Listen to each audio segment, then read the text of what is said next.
Sejam bem-vindos ao videocast Educa Paz, Família e Escola Juntos na Educação, uma iniciativa do Metrópolis em parceria com os colégios maristas. Este é um espaço de reflexão onde professores, pais de alunos e especialistas irão compartilhar as suas experiências sobre o mundo da educação e abordar temas que impactam diretamente a vida de estudantes e educadores dentro da escola. Eu sou a Natália André, jornalista do Portal Metrópolis, e eu vou mediar os 10 episódios que serão lançados semanalmente nas nossas redes sociais e no site metrópolis.com. Em cada um deles, a gente vem explorando as perspectivas, ideias e soluções que moldam o presente e o futuro da educação. Vamos lá? No episódio de hoje, eu recebo aqui no estúdio a doutora em Educação pela UNB e gerente socioeducacional do Marista Centro-Norte, Deisiane Pontes, e a psicóloga e analista de referência da educação infantil do Marista Centro-Norte, Marcela Raiol, para falarmos sobre família e o desenvolvimento emocional na primeira infância. Obrigada pela presença, meninas. Obrigada. Vamos lá, então. Um estudo realizado pelo Núcleo Ciência pela Infância comprova que, para uma criança de até 6 anos de vida, período da primeira infância, possa ter um bom desenvolvimento, é preciso construir bons vínculos familiares e viver em um ambiente saudável. É também na primeira infância que se formam as primeiras conexões no lobo frontal, considerado o centro de controle comportamental e emocional e responsável pela personalidade, o que reforça que o desenvolvimento emocional na infância pode direcionar e impactar por toda a vida. Desde 1988, a Constituição Federal assegura o direito das crianças quanto às questões físicas, emocionais e sociais, além do Estatuto da Criança e do Adolescente, que detalha os cuidados e direitos que crianças e adolescentes possuem. Vamos às perguntas, começando com a Deisiane. Quando começa a aprendizagem e como ela ocorre? Olha, a aprendizagem para a gente ocorre desde o primeiro dia que a gente nasce, de fato. As nossas experiências, as vivências, as conexões que a gente faz, todo mundo que a gente convive. Então, a gente tem que tirar aquele mito que a criança está aprendendo quando ela chega na escola. Não, a criança está aprendendo a partir de todas as relações que a gente estabelece.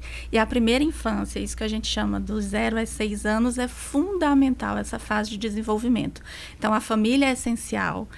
A comunidade que ela faz parte é essencial. E a gente tem uma frase muito conhecida na área educacional que fala assim: é preciso toda uma comunidade para educar uma criança. E que bom, né? Então, a família tem que saber que esse suporte de todo o afeto da família é fundamental. Avós, tios, sobrinhos, primos, a comunidade onde você mora, a igreja que você faz parte, a escola que a criança vai. Então, de fato, é toda uma comunidade que faz parte dessa educação, e a educação começa desde o primeiro dia de vida, de fato, quando a gente fala de experiências, de vivências, de aprendizado. Tem um outro ponto que você trouxe, que é a Constituição Federal e o próprio Estatuto. Eles também asseguram que toda a sociedade, família e Estado, é responsável, legalmente falando, pela educação das nossas crianças. Então, de fato, a aprendizagem ocorre em todo momento, em todas as relações, todos nós, toda uma comunidade é responsável pela educação das nossas crianças.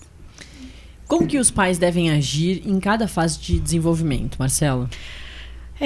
Com muita afetividade, né? Eu acho que esse é um ponto importante, né, para poder compreender esse tempo e esse ritmo de desenvolvimento de cada criança. Então, a presença da família atenta, né, observadora, compreendendo esse ritmo, vai poder ajudá-la a lidar com todas as questões que não são simples, né, dessas fases de desenvolvimento, e aí cada etapa tem a sua especificidade. Mas o que ela precisa perceber?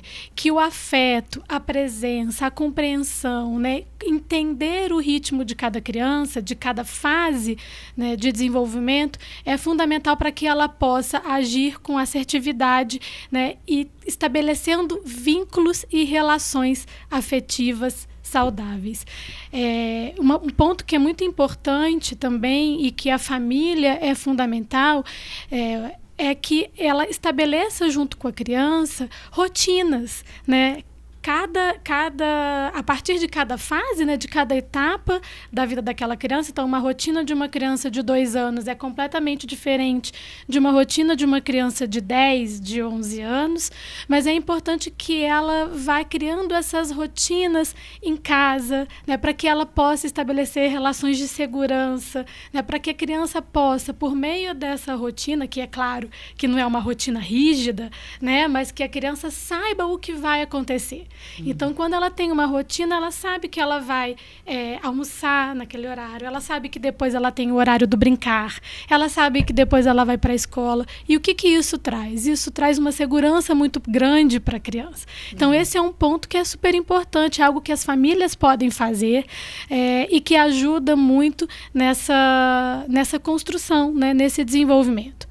Acho que um outro ponto também que a gente pode trazer, né, e falar da importância da família no desenvolvimento é que essa família ofereça para a criança e que oportunize para crianças momentos diversos de passeios, sabe, de colocar essa criança em contato com o universo literário, oferecer para ela um repertório cultural, né, e também de convivência dentro da sua comunidade, que vai ampliar o repertório da criança, né? A gente sabe que quanto mais interações essa criança tem na sua primeira infância, isso amplia a sua visão de mundo, isso amplia o seu processo de desenvolvimento. Então, oferecer e oportunizar para a criança essas relações, isso é fundamental para que ela se desenvolva e para que ela aprenda. Sabe uma coisa que eu acho que ajuda muito na rotina, e agora que eu sou mãe também, né, 20 anos na área educacional, mas tendo aí agora 2 anos a experiência de ser mãe,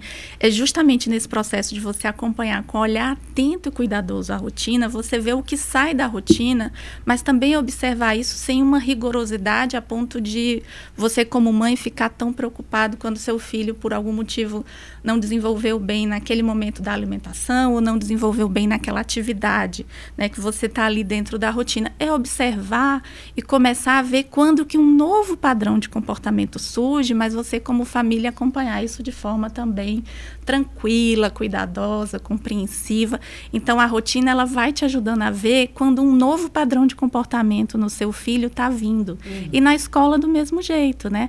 A gente tem toda uma rotina pensada, um currículo pensado, as brincadeiras com intencionalidades pedagógicas estruturadas, e a gente vai vendo como a subjetividade de cada um vai respondendo. Então, que criança desenvolveu mais essa atividade, que criança eu preciso trabalhar mais para chegar àquela intencionalidade que a gente estava ali. Então, se a gente tem esse olhar atento e cuidadoso ao cotidiano mesmo, né? Olhar para essa criança, seja como educador, como família, e entender quando esses novos padrões surgem e sempre tendo essa capacidade de se adaptar, mas com tranquilidade para continuar aí tendo a rotina como esse norte de acompanhamento, mas com tranquilidade e vendo quando novos padrões surgem. Exatamente. Eu tô achando muito interessante porque a gente basicamente até agora falou de família. Sim.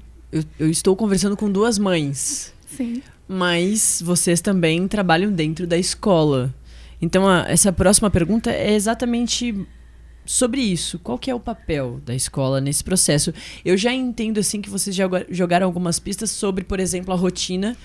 A escola tem isso, né? Também é reconhecida dessa forma. Mas para além disso, de criar essa sensação de rotina para a criança, o que mais ela pode, no que mais ela pode participar nesse processo? Nossa, a escola é fundamental, né? Acho que a gente até conversou também outras vezes sobre isso. O papel da escola é fundamental porque ele oferece para a criança a oportunidade de interagir com seus pares, com outros, né, com outras crianças, com outros adultos fora daquele ambiente, daquele nicho familiar.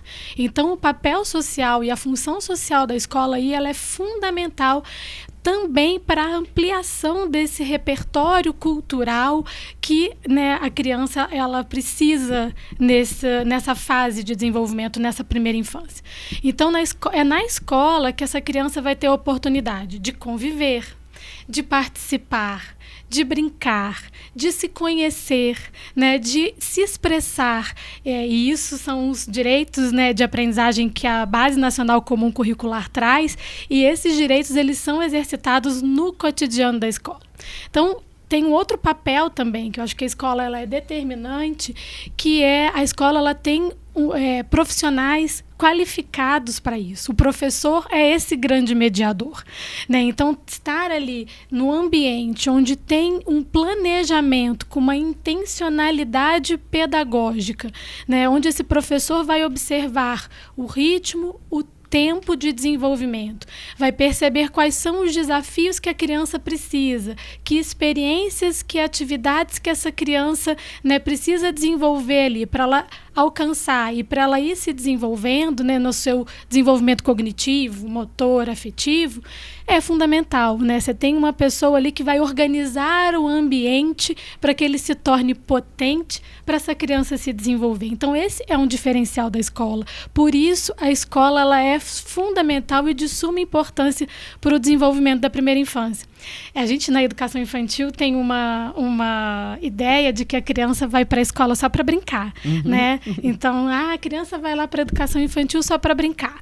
Mas aquela brincadeira, ela é uma brincadeira que ela é observada, e ela é acompanhada, e ela é planejada por um profissional que estudou e que está ali para poder mediar essas relações e contribuir cada vez mais com planejamento e com intencionalidade para que essa criança se desenvolva e para que ela amplie o seu repertório cultural e o seu desenvolvimento cognitivo, né? Ou seja, que organize essa trilha de aprendizagens para essa criança pequena. Tem um outro ponto da escola que eu acho que é fundamental para a gente ter uma escola de portas abertas para a família.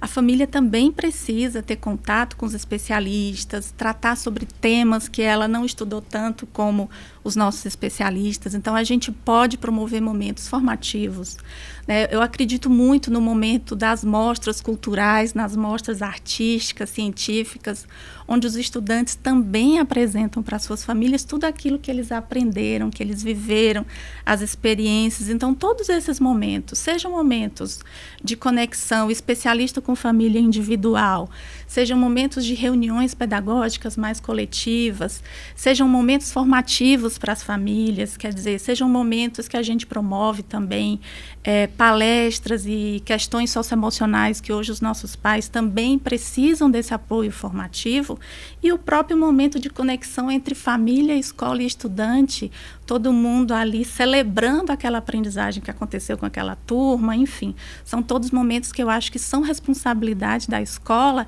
ter essa postura de abertura e trazer a família para o seu lado, para de fato ter essa parceria que a gente fala para conseguir fazer uma educação integral para as nossas crianças. Então, essa postura aberta da escola para a família é fundamental. Eu ia puxar exatamente daí. Porque aí a gente falou da família, a gente falou da escola e como é que a gente fala dos dois juntos, né? Essas duas instituições juntas. Vocês percebem que os pais, além de, claro, exaustos, porque deixam ali também os seus filhos, porque confiam muito na escola e porque tem ali as suas rotinas cada vez mais, né? A mãe também tendo uma rotina de trabalho fora de casa, o pai também. Vocês veem que eles colocam mais essa responsabilidade na escola e, agora vai ser um momento que eu vou conseguir fazer coisas da minha vida e tudo mais. Ainda mais se falando da primeira infância, muitas vezes a mãe ali ainda está numa licença, enfim, de repente não está trabalhando naquele momento, de um alívio e deixa com a escola essa responsabilidade. Ou não, eles estão muito interessados também em participar da escola, em serem integrantes daquilo ali, daquele processo todo?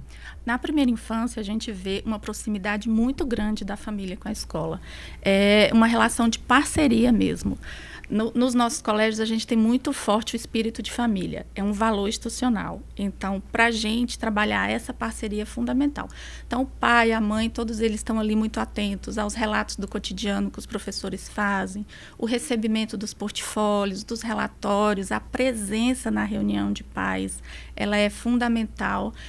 Uma das coisas que eu já citei aqui na resposta anterior, mas assim, que eu acho que é super bonito quando você faz um evento, uma culminância de um projeto pedagógico na escola.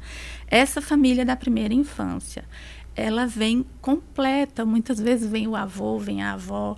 É claro que a gente tem algumas situações que a gente tem ali também o suporte de um profissional, um orientador educacional, um psicopedagogo, que vai trazer para uma proximidade maior, uma família que precisa estar ali no acompanhamento, ou para um comportamento, ou para uma situação específica que precisa de mais atenção da família. Esses momentos ocorrem. Mas, em geral, quando essa escola cria esse espírito de abertura, e em especial na primeira infância, os pais são muito atentos a todos os movimentos. E a escola precisa criar algumas estratégias de comunicação recorrentes também. Às vezes a gente acha que é uma coisa simples, mas a própria agenda. A agenda, ela tem um papel fundamental de conexão diária com essa família. O que é que fugiu ali da rotina ou não? Né? Que comunicados, como é que vai ser o calendário semestral, como é que vai ser a entrega dos trabalhos, as culminâncias. Então, isso tudo, a gente vê uma presença muito forte da família na primeira infância. E a escola também tem que estar preparada para acolher e orientar essa família que ainda não conseguiu estruturar esse acompanhamento de modo mais próximo e atento. Eu acho que isso que Deise traz também mostra muito essa força que a escola tem, né? Porque quando essa escola ela abre suas portas para mostrar toda essa trilha de aprendizagens que a criança vivenciou ali até aquele momento, ela também está mostrando o que ela faz, ela mostra a importância da escola para esse processo, né? Para esse processo de desenvolvimento e de aprendizagens nas primeiras infâncias. E reforça, sobretudo, essa parceria, né? Essa parceria com transparência, né? Com informações claras, né, mostrando que a responsabilidade, né, da educação da primeira infância, ela não é só da escola, ela não é só da família, ela é da comunidade como um todo. Então, isso torna ainda essa relação mais potente, sabe? Algo que acontece e que precisa acontecer sempre na escola da infância. E eu ia falar justamente sobre isso. A última pergunta, nosso papo está acabando já, passa muito rápido. É o que a família deve evitar, fazer ou demonstrar no processo de aquisição e conhecimento. E uma das pistas que eu recebi aqui também é esse processo precisa continuar, né?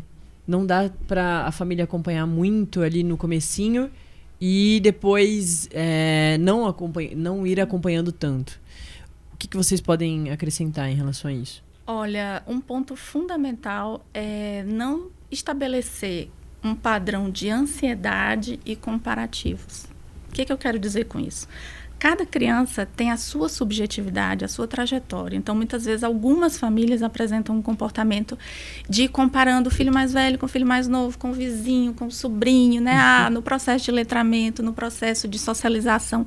Mas a gente precisa entender que cada criança, claro, a gente tem ali a trilha de aprendizagem do ano, a gente tem as expectativas, as fases de desenvolvimento, isso sim.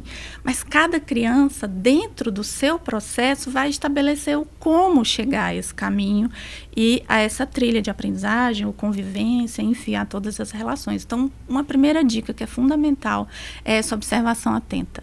Vamos focar no que fazer. É a observação atenta ao processo de cada criança, respeitando o tempo de cada sujeito de direitos que está ali.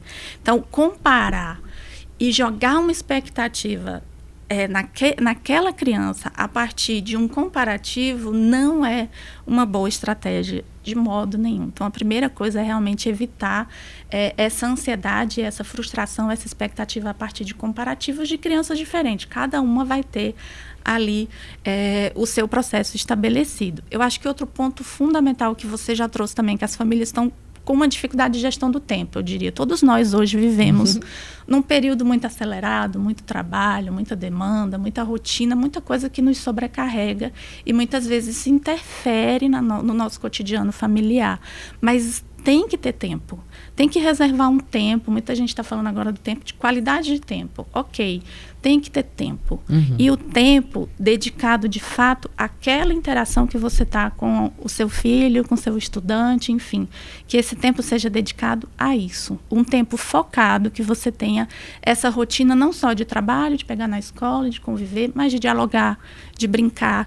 Então, eu diria assim, o que não fazer não reservar tempo é muito ruim, porque eu preciso reservar tempo e esse tempo seja vivido com qualidade para que eu possa fazer diferentes atividades, diferentes propostas, estar junto, ouvir uma música, e muitas vezes não é, nossa, eu tenho que sempre planejar uma coisa diferente. Não, é estar junto, é ler um livro, é ouvir uma música, é falar, dialogar sobre o que aconteceu no dia. Isso é fundamental e que isso seja feito dia a dia. Então, o tempo do dia a dia e o diálogo do dia a dia é muito importante. E isso que Deise traz é o que faz, né? É que faz esse vínculo, né, ser cada vez mais consolidado, né? A gente consolida os vínculos, as relações afetivas com os nossos filhos, com os nossos estudantes, quando a gente, de fato, reserva esse tempo de qualidade e ele percebe que ele está sendo importante, né? Porque quando você está ali ativamente, né, com aquela criança, com o estudante, ele está se sentindo importante, ele está se sentindo acolhido, e aí você estabelece essa relação, né, esse vínculo forte, que para a família é fundamental e para a escola também, uma vez que a gente sabe que as aprendizagens, para as aprendizagens acontecerem, né, para esse desenvolvimento acontecer, as ações, as relações, a convivência, ela precisa ser significativa. Então, isso é fundamental para que esse desenvolvimento aconteça plenamente, né, para a primeira infância. Imagina se a gente tivesse aqui nesse podcast com o celular na mesa, falando com você com o celular e não dando atenção. Exato. Seria, né, não seria adequado. Então, por que a gente leva esse padrão, às vezes, de comportamento para esse tempo de qualidade que a gente quer ter com os nossos filhos, com os nossos educadores? Se é para estar junto, é para estar junto, vamos dar atenção e vamos fazer que isso seja o estabelecimento de vínculo. Muito bom. Esse foi mais um episódio do videocast Educa Paz, Família e Escola Juntos na Educação, uma iniciativa do Metrópolis em parceria com os colégios maristas. Por 2 meses a gente vem explorando as perspectivas, ideias e soluções que moldam o presente e o futuro da educação. Hoje eu conversei com a doutora em Educação pela UNB e gerente socioeducacional do Marista Centro-Norte, Deisiane Pontes, e a psicóloga e analista de referência da educação infantil do Marista Centro-Norte, Marcela Raiol, sobre família e o desenvolvimento emocional na primeira infância. Muito obrigada pela presença de novo. A gente que agradece. Obrigada. Bom, para você ver este episódio de novo e os próximos, fica de olho nas nossas redes sociais e no site do Metrópolis. Até a próxima.